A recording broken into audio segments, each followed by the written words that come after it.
ಸ್ನೇಹಿತರೆ ನಮಸ್ಕಾರ. ನಾನು ನಿಮ್ಮ ಆರಾಮದನ್. ಎಲ್ಲರೂ ಹೇಗಿದ್ದೀರಾ? ಫ್ರೆಂಡ್, ಎಲ್ಲರೂ ಚೆನ್ನಾಗಿದ್ದೀರಾ ಅಂದ್ಕೊಳ್ತೇನೆ. ಮತ್ತೆ ಇವತ್ತು ಒಂದು ತುಂಬ ತುಂಬ ಮುಖ್ಯವಾದಂತಹ ವಿಷಯದ ಬಗ್ಗೆ ಮಾತಾಡಬೇಕು ಅಂತಲೇ ಈ ವಿಡಿಯೋವನ್ನು ಮಾಡ್ತಾ ಇದ್ದೇನೆ. ಯಾಕಂತಂದರೆ ಇಷ್ಟು ದಿನ ಯಾವ ವಿಡಿಯೋ ಮಾಡ್ತಾ ಇದ್ದೆ, ಏನು ವಿಡಿಯೋ ಮಾಡ್ತಾ ಇದ್ದೆ ಅನ್ನೋದು ಒಂದು ನನಗೆ ಇಂಟ್ರೆಸ್ಟಿಂಗ್ ಅನಿಸಿರಲಿಲ್ಲ. ಆದರೆ ಇವತ್ತು ಒಂದು ತುಂಬಾ ಮುಖ್ಯವಾದಂತಹ ವಿಷಯದ ಬಗ್ಗೆ ಈ ವಿಡಿಯೋದಲ್ಲಿ ಮಾತಾಡ್ತಾ ಇದ್ದೀನಿ. ಯಾರೂ ಕೂಡ ಸ್ಕಿಪ್ ಮಾಡದೆ ಕೊನೆವರೆಗೂ ಕೂಡ ನೋಡಿ ಅಂತ ಹೇಳ್ಬಿಟ್ಟು ನನ್ನ ಕಡೆಯಿಂದ ಒಂದು ರಿಕ್ವೆಸ್ಟ್. ಮತ್ತು ಇನ್ನು ನನ್ನ ಚಾನಲನ್ನು ಯಾರೆಲ್ಲ ಸಬ್ಸ್ಕ್ರೈಬ್ ಮಾಡ್ಕೊಂಡಿಲ್ಲ ಎಲ್ಲರೂ ಸಬ್ಸ್ಕ್ರೈಬ್ ಮಾಡ್ಕೊಳ್ಳಿ ಅಂತ ಮತ್ತೊಮ್ಮೆ ನಿಮ್ಮಲ್ಲಿ ಒಂದು ಕಳಕಳಿಯ ಮನವಿಯನ್ನು ಮಾಡ್ಕೊಳ್ತಾ, ನಾವು ಟೈಮ್ ವೇಸ್ಟ್ ಮಾಡೋದು ಬೇಡ, ನಾವು ವಿಡಿಯೋಗೆ ಎಂಟರ್ ಆಗೋಣ. ಯಾಕಂತಂದರೆ ಇದು ಎಷ್ಟು ಮುಖ್ಯವಾದಂತಹ ವಿಷಯ ಅಂತಂದರೆ, ನಿಜವಾಗೂ ಸುಪ್ರೀಂ ಕೋರ್ಟ್ ಒಂದೊಂದು ಸಾರಿ ಸುಮಾರು ಟೈಮಲ್ಲಿ ನಾನೇ ಹೇಳಿದ್ದೆ, ಸುಪ್ರೀಂ ಕೋರ್ಟ್ ಏನೋ ಜನಗಳ ಜೊತೆ ಆಟ ಆಡ್ತಾ ಇದೆಯಾ ಅಂತ ಹೇಳಿಬಿಟ್ಟು. ಆದರೆ ಇವತ್ತು ಒಂದು ತೀರ್ಪನ್ನು ಕೊಟ್ಟಿದೆ. ಅದು ಯಾವ ಥರ ಇದೆ ಅಂತಂದರೆ, ನಿಜವಾಗೂ ಕೂಡ ಎಷ್ಟೋ ಜನ ಹೆಮ್ಮೆ ಪಡಬೇಕಾಗಿರುವಂತಹ ಒಂದು ವಿಷಯ. ಇಡೀ ನಮ್ಮ ಭಾರತೀಯರು, ಇಡೀ ನಮ್ಮ ಹಿಂದೂ ಜನ ಹೆಮ್ಮೆ ಪಡಬೇಕಾಗಿರುವಂತಹ ವಿಷಯ ಇದು. ಫ್ರೆಂಡ್ಸ್, ಯಾರು ಕೂಡ ವಿಡಿಯೋನ ಕೊನೆವರೆಗೂ ಕೂಡ ಸ್ಕಿಪ್ ಮಾಡಲಿಕ್ಕೆ ಹೋಗ್ಬಿಡಿ. ಯಾಕಂತಂದರೆ ಈ ಇಂಟ್ರೆಸ್ಟಿಂಗ್ ವಿಡಿಯೋ ಇದು. ಆ್ಯಕ್ಚುಲಿ ನಾನು ಒಂದು ಕುಲ, ಒಂದು ಮತ ಅಂತ ನಾನು ಯಾವತ್ತೂ ಯಾವ ವಿಡಿಯೋದಲ್ಲೂ ಕೂಡ ಮಾತಾಡಿಲ್ಲ. ಯಾಕಂತಂದರೆ ಹಿಂದೂ, ಮುಸಲ್ಮಾನ್, ಕ್ರಿಶ್ಚಿಯನ್, ಬೌದ್ಧ ಎಲ್ಲರೂ ಕೂಡ ಒಂದೇ, ಎಲ್ಲರಲ್ಲೂ ಇರೋದು ಬ್ಲಡ್ಡೇ ಅನ್ನೋ ಒಂದು ಇದರಲ್ಲೇ ನಾವು ಥಿಂಕ್ ಮಾಡ್ತೀವಿ. ಅದು ನಮ್ಮ ಹಿಂದೂಗಳಿಗೆ ದೇವರು ಕೊಟ್ಟಿರುವಂತಹ ಒಂದು ವರದಾನ ಅಂತಲೇ ಹೇಳಬೇಕು. ಆದರೆ ಇಲ್ಲಿ ಯಾಕೆ ಈ ಮತಾಂತರ ಬಗ್ಗೆ, ನಾನು ಮತಗಳ ಬಗ್ಗೆ ಮಾತಾಡ್ತಾ ಇದ್ದೀನಿ ಅಂತಂದರೆ, ಒಂದು ನಮ್ಮ ಸುಪ್ರೀಂ ಕೋರ್ಟ್ ಒಂದು ಐತಿಹಾಸಿಕದ ತೀರ್ಪನ್ನು ಕೊಟ್ಟಿದೆ. ಅದು ಏನು ಅಂತ ಅಂದರೆ, ಮತಾಂತರವಾದರೆ SC/ST ಮೀಸಲಾತಿ ರದ್ದು. ಇದಕ್ಕಿಂತ ನಮ್ಮ ಖುಷಿ ಬೇಕಾ? ನಮ್ಮ ಹಿಂದೂ ಜನಗಳಿಗೆ ಅಲ್ಲ, ಇದಕ್ಕಿಂತ ಖುಷಿ ಬೇಕಾ ಹೇಳಿ ಫ್ರೆಂಡ್ಸ್? ಅದೇನು ಅಂತಂದೇಳಿ ಈ ವಿಡಿಯೋದಲ್ಲಿ ನೋಡೋಣ. ಮತಾಂತರವಾದರೆ SC/ST ಮೀಸಲಾತಿ ಸಂಪೂರ್ಣ ರದ್ದು. ಈ ತೀರ್ಪಿನಿಂದ ಯಾರಿಗೆಲ್ಲ ಲಾಭ, ಯಾರಿಗೆಲ್ಲ ನಷ್ಟ, ಈ ತೀರ್ಪು ಯಾರಿಗೆಲ್ಲ ಎಫೆಕ್ಟ್ ಹೊಡೆಯುತ್ತೆ ಅನ್ನೋದನ್ನು ನಾವು ಈ ವಿಡಿಯೋದಲ್ಲಿ ಸವಿವರವಾಗಿ ನೋಡೋಣ. ಫ್ರೆಂಡ್ಸ್, ಏನು ಈ ಪರಿಶಿಷ್ಟ ಜಾತಿ ಮೀಸಲಾತಿ ಸೌಲಭ್ಯಗಳ ಬಗ್ಗೆ ನಮ್ಮ ಸುಪ್ರೀಂ ಕೋರ್ಟ್ ಮಹತ್ವದ ಒಂದು ತೀರ್ಪನ್ನು ನೀಡಿದೆ.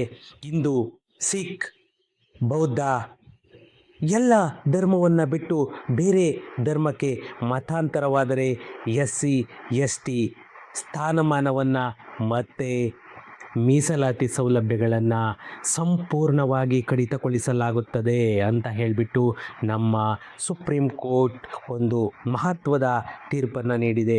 ಏನು ನಮ್ಮ ಸುಪ್ರೀಂ ಕೋರ್ಟ್ ಈ ರೀತಿಯ ತೀರ್ಪು ನೀಡೋದಕ್ಕೆ ಕಾರಣ ಆದರೂ ಏನು?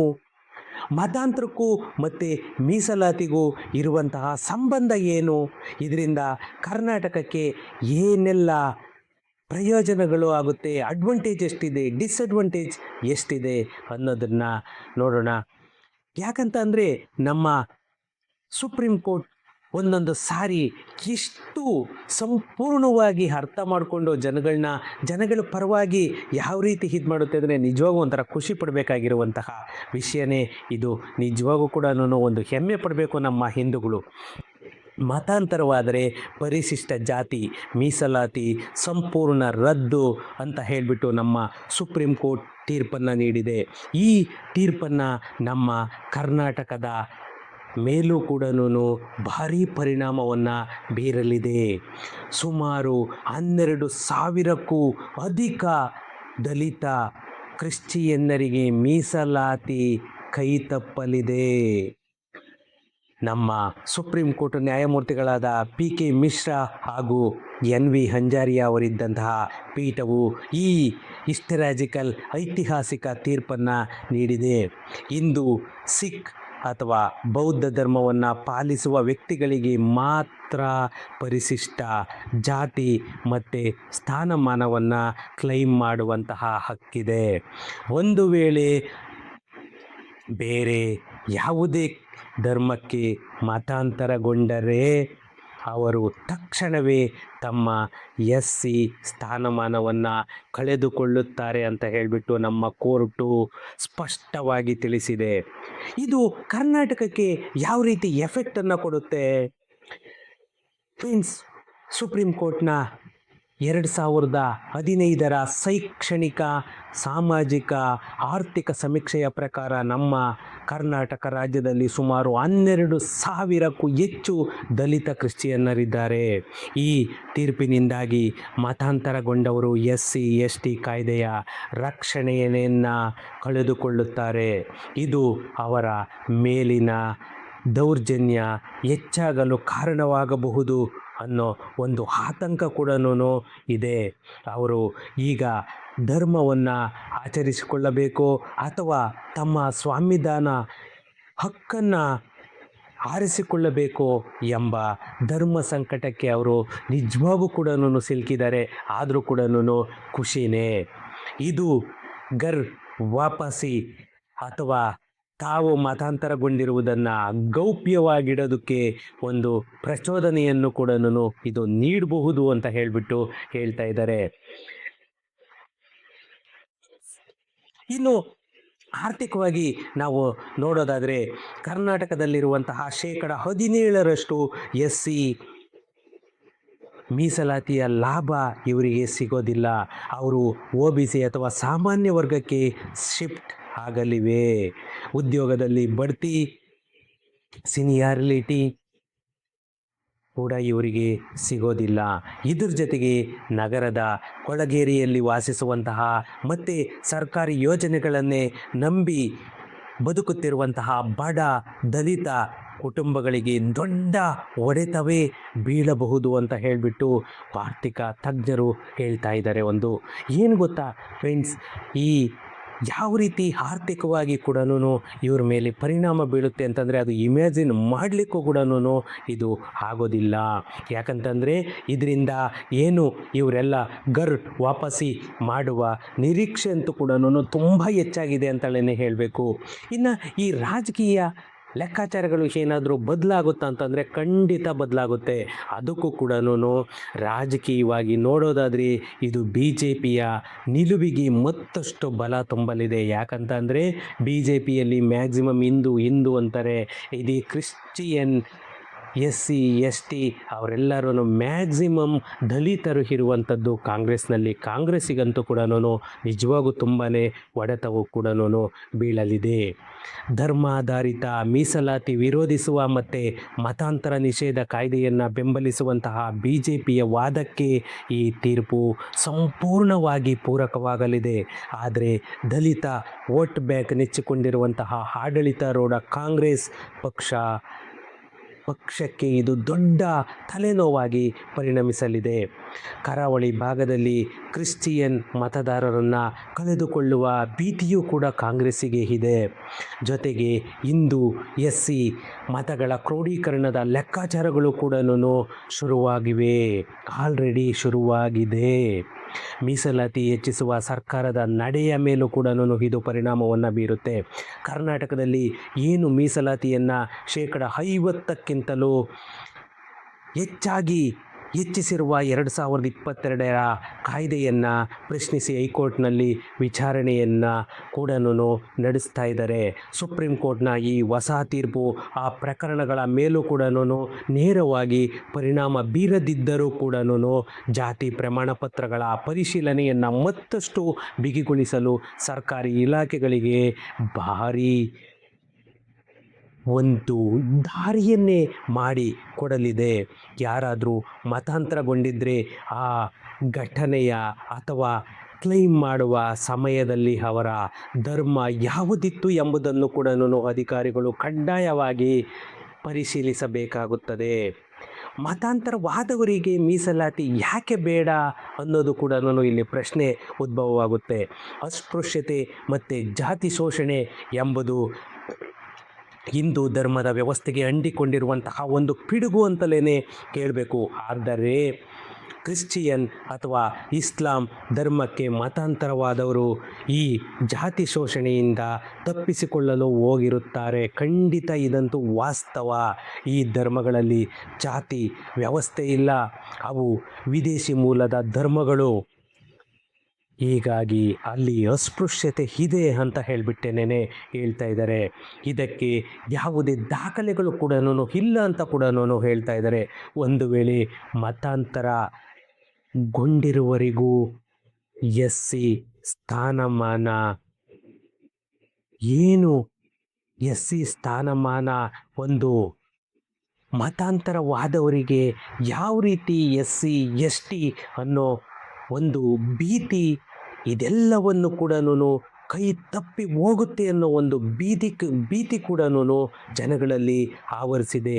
ಯಾಕಂತ ಅಂದರೆ 2007ರಲ್ಲಿ ರಂಗನಾಥ ಮಿಶ್ರಾ ಆಯೋಗವು ಧರ್ಮಕ್ಕೂ SC ST ಸ್ಥಾನಕ್ಕೂ ಲಿಂಕ್ ಬೇಡ ಅಂತ ಕೂಡ ಹೇಳಿದರು. ಮುಸ್ಲಿಂ ಅಥವಾ ಕ್ರಿಶ್ಚಿಯನ್ ದಲಿತರಿಗೂ SC ಸ್ಥಾನಮಾನ ಕೊಡಿ ಅಂತ ಕೂಡ ಶಿಫಾರಸನ್ನು ಮಾಡಿತ್ತು. ಆದರೆ ಕೇಂದ್ರ ಸರ್ಕಾರ ಇದು ದೋಷ ಪೂರಿತ ವರದಿ ಅಂತ ಹೇಳಿಬಿಟ್ಟು ಇದನ್ನು ತಿರಸ್ಕಾರ ಕೂಡ ಮಾಡಿತ್ತು. ಅದರ ಬದಲಾಗಿ 2022ರಲ್ಲಿ ನ್ಯಾಯಮೂರ್ತಿ KG ಬಾಲಕೃಷ್ಣನ್ ಆಯೋಗವನ್ನು ರಚಿಸಿ ಇದರ ಬಗ್ಗೆ ಮರುಪರಿಶೀಲನೆಯನ್ನು ನಡೆಸುತ್ತಿದೆ. ಆದರೂ ಪ್ರಸ್ತುತ ಸಂವಿಧಾನದ ಚೌಕಟ್ಟಿನಲ್ಲಿ ಮತಾಂತರಗಳಿಗೆ SC ಮೀಸಲಾತಿ ನೀಡಲು ಕೇಂದ್ರ ಸರ್ಕಾರ ವಿರೋಧವನ್ನು ವ್ಯಕ್ತಪಡಿಸುತ್ತಲೇ ಇದೆ. ಇದು ಇಷ್ಟೆಲ್ಲ ಆದಮೇಲೆ ಜನಗಳು ಯೋಚನೆ ಮಾಡಲೇಬೇಕು. ಯಾಕಂತಂದರೆ ಆ ಮತಾಂತರಗೊಂಡವರಂದಕ್ಕೆ ಇವಾಗ ಅವರು ಯೋಚನೆ ಮಾಡಬೇಕಾಗುತ್ತೆ. ಮತ್ತು ಮತಾಂತರವಾಗಲು ಯೋಚಿಸುತ್ತಿರುವವರು ಕೂಡ ಯೋಚನೆ ಮಾಡಬೇಕಾಗುತ್ತೆ. ಈ ಸುಪ್ರೀಂ ಕೋರ್ಟ್ ತೀರ್ಪು ಏನು, ಯಾವುದು ಪ್ರಕರಣ ಬಂದಿತ್ತು ಅಂತ ನೋಡೋಣ ಬನ್ನಿ.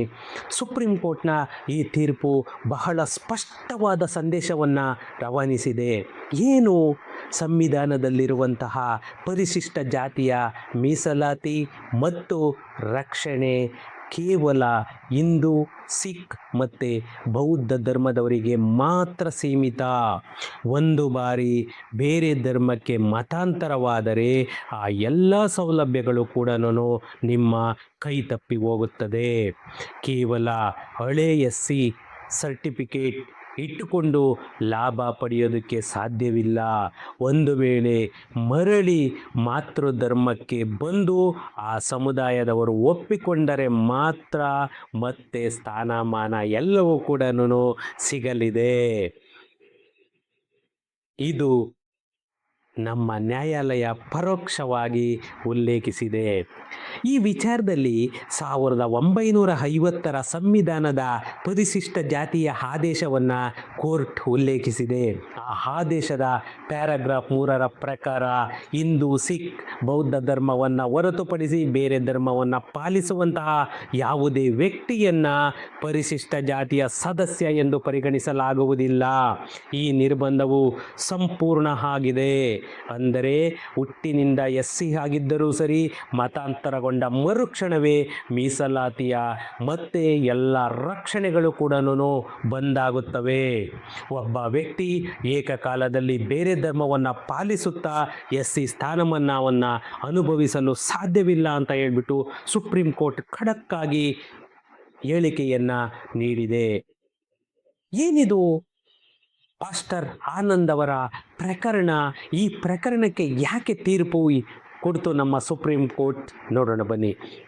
ಆಂಧ್ರ ಪ್ರದೇಶದ ಚಿಂತಾದ ಆನಂದ್ ಎಂಬಾತನ ಕೇಸ್ನಿಂದ ಆನಂದ್ ಮೂಲತಃ ಮಾದಿಗ ಸಮುದಾಯದಲ್ಲಿ ಹುಟ್ಟಿದ್ದರೂ ಕ್ರಿಶ್ಚಿಯನ್ ಧರ್ಮಕ್ಕೆ ಮತಾಂತರಗೊಂಡು ಕಳೆದ 10 ವರ್ಷಗಳಿಂದ ಪಾಸ್ಟರ್ ಆಗಿ ಕೆಲಸ ಮಾಡ್ತಾ ಇದ್ದ. ಆತ ತನ್ನ ಹಳ್ಳಿಯಲ್ಲಿ ಪ್ರತಿ ಭಾನುವಾರ ಪ್ರಾರ್ಥನೆಗಳನ್ನು ನಡೆಸ್ತಾ ಇದ್ದ. ಹೀಗಿರುವಾಗ ಅಕ್ಕಲರಾಮಿರೆಡ್ಡಿ ಮತ್ತು ಇತರ ಕೆಲವರು ಆನಂದ್ ಮೇಲೆ ಹಲ್ಲೆ ನಡೆಸಿ ಜಾತಿ ನಿಂದನೆ ಮಾಡಿ ಕೊಲೆ ಬೆದರಿಕೆ ಹಾಕಿದ್ದರು. ಇದರ ವಿರುದ್ಧ ಆನಂದ್ SC ST ಕಾಯ್ದೆಯ ಅಡಿ ಕೇಸ್ ದಾಖಲಿಸಿದ್ದ. ಆದರೆ ಏನು ಆನಂದ್ SC ST ಕಾಯ್ದೆಯಡಿ ದಾಖಲೆ ಈಗ ಆಗುತ್ತೆ ಆ ಪ್ರಕರಣ. ಇಲ್ಲಿ ಟ್ವಿಸ್ಟ್ ಅನ್ನೋದು ಹೊರಗಡೆ ಬರುತ್ತೆ. ಆರೋಪಿಗಳು ಹೈಕೋರ್ಟ್ನ ಮೆಟ್ಲನ್ನು ಹೇರ್ತಾರೆ.